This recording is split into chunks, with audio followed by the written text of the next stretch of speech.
How fast your website is extremely important. It not only matters to Google, but it also matters to your customers. Google sees it as a ranking factor. So if your website loads really fast, Google is going to bump you up the search rankings because you're providing your customers with a good experience.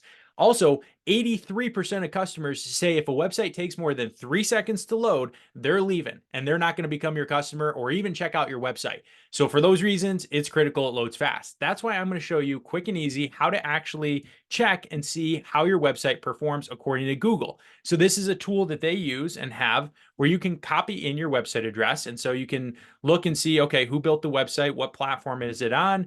And you can check and see, hey, do the websites on this platform typically load fast or are there problems? And then you can discover the user experience. So you can see here when I put in this website, all the information this gives me. So it'll do the same for you. I'll put the link to this in the description below. But what this is showing me is that there are mobile issues, right? So the core web vitals failed. That means that it's taking way too long, over 5 seconds to load on mobile. Let's see on desktop. Still failing. It's taking over 4 seconds there too.